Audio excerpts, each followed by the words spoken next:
السلام علیکم جی، اس ویڈیو میں ہم بات کریں گے ٹرائمیپرامین کے بارے میں۔ ٹرائمیپرامین جو میڈیسن ہے، اس کی جو کلاس ہے وہ ہے اینٹی ڈپریسنٹ، اور اس کی جو سب کلاس ہے وہ ہے TCA means tricyclic antidepressant medicine, صحیح ہے۔ تو آج اس کے ہم specific uses, side effects and mechanism of action کو اسٹڈی کرتے ہیں۔ تو سٹارٹ کرتے ہیں اس کی یوزز سے۔ اچھا، اس کی جو کلینکل یوز ہے، فرسٹ نمبر ہمارے پاس ہے ڈپریشن، سیکنڈ نمبر ہمارے پاس ہے انسومیا، تھرڈ ہمارے پاس ہے انزائٹی ڈس آرڈر، چوتھی ہمارے جو اس کی یوز ہے وہ ہے نیوروپیتھک پین۔ اچھا، ڈپریشن میں یہ موسٹلی جو پرسکرائب ہوتی ہیں for the treatment of major depressive disorder, helping to alleviate symptoms such as persistent sadness اور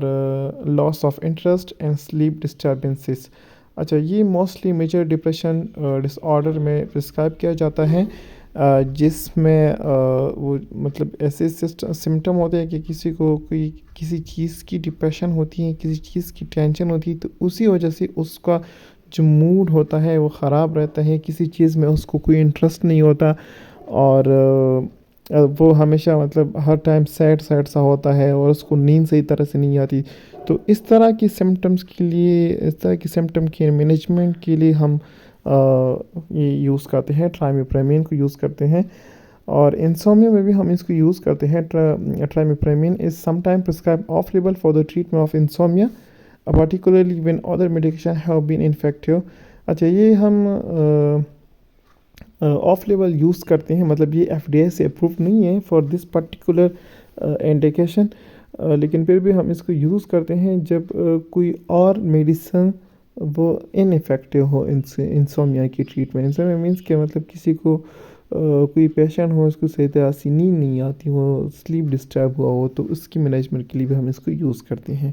انزائٹی ڈس آرڈر میں بھی ہم اس کو یوز کرتے ہیں کہ کوئی بھی انزائٹی ہو، چاہے جنرلائزڈ انزائٹی ہو یا کوئی سوشل انزائٹی ہو، صحیح ہے، کوئی پینک ڈس آرڈر ہو، کوئی بھی انزائٹی ہو، کسی بھی چیز کی انزائٹی ہو، تو اس کی مینجمنٹ کے لیے بھی ہم اس کو یوز کرتے ہیں۔ نیوروپیتھک پین میں بھی ہم اس کو یوز کرتے ہیں۔ ان سم کیسز ٹرائمیپرامین میں be used off label to manage neuropathic pain condition such as diabetic neuropathy اور پوسٹرپیتھک نیورلجیا۔ اچھا، یہ جو نیوروپیتھک پین ہوتی ہے مینس نرو کی ڈیمیج ہونے کی وجہ سے جو پین ہوتا ہے اس کو بولتے ہیں نیوروپیتھک پین۔ بہت زیادہ سیویئر پین ہوتا ہے، یہ موسٹلی ڈائبیٹک کی وجہ سے ہوتے ہیں، ڈائبٹیز کی وجہ سے، اور دوسری پوسٹرپیتھک نیورلجیا جس کو کہتے ہیں، وہ ایک اسکن ڈیزیز ہے، وائرل شنگلز جس کو بولتے ہیں، اس میں بھی نرو کی ڈیمیج ہونے کی وجہ سے نیوروپیتھک پین وغیرہ ہوتی ہے، تو اس کی مینجمنٹ بھی ہم اس کو یوز کرتے ہیں۔ اچھا، یہ کیسے کام کرتے ہیں ہمارے باڈی میں؟ یہ جو سائنیپٹک لیفٹ ہے، اس میں جو دو وہ ہیں نیورو ٹرانسمیٹر ہے، ایک سیروٹونین ہے، دوسرا نورابینفرین ہے،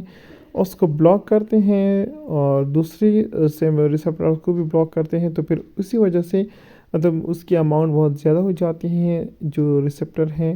جو یہ نیورو ٹرانسمیٹر ہے سیروٹونین اور دوسری، تو اس وجہ سے پھر موڈ جو ہوتا ہے وہ امپروو ہو جاتا ہے، پین جو ہوتے ہیں وہ ریلیف ہو جاتی ہیں، اور انڈیوس سلیپ ہو جاتے ہیں، سلیپ کی پروموشن ہو جاتی ہے، پروموٹ ہو جاتی ہے، صحیح ہے۔ اچھا، اس کے جو کامن سائیڈ ایفیکٹ ہے وہ ہے سیڈیشن اور ڈراؤزینس ہے، ڈرائی ماؤتھ ہے، کنسٹیپیشن ہے، بلڈ ویژن ہے، ڈیزینس ہے، ویٹ گین ہوتا ہے، صحیح ہے۔ انکریزڈ ایپیٹائٹ، مطلب بھوک نہ لگنے کی زیادہ، مطلب اس کو زیادہ بھوک نہیں لگے گی جب کوئی یہ ٹیبلٹ کھاتا ہو، اور یورینری ریٹینشن اس کی ہو سکتی ہے، سیکشول ڈسفنکشن بھی ہو سکتی ہے، اور سویٹنگ بھی ہو سکتی ہے، صحیح ہے۔ تو یہ سارے جتنے بھی یہ وہ ہے سائیڈ ایفیکٹ ہے، یہ ویری کرتے ہیں فرام پیشنٹ ٹو پیشنٹ، اور یہ کسی بھی مس یوز کی وجہ سے بھی ہو سکتے ہیں، مطلب اس نے اگر صحیح ڈوز ایڈجسٹمنٹ نہیں ہوا ہو، اور یا اس نے اپنے خود سے سٹارٹ کیے ہوئے، کسی ڈاکٹر کے مشورے بغیر اس نے سٹارٹ کیا، تو اس طرح کے پھر سمٹم آنا شروع ہو جاتے ہیں، تو پھر یہ ہے کہ مطلب صحیح طریقے سے یوز کرنی چاہیے، ڈاکٹر کے مشورے کے ساتھ یوز کرنی چاہیے، تو پھر اس طرح کی سائیڈ ایفیکٹ نہیں ہوں گی۔ اچھا، so thank you so much for your attention, I hope آپ لوگوں کی اس کی سمجھ آ چکی ہوگی، تو ملتے رہیں گے نیکسٹ ویڈیو کے ساتھ، تب تک کے لیے اللہ حافظ۔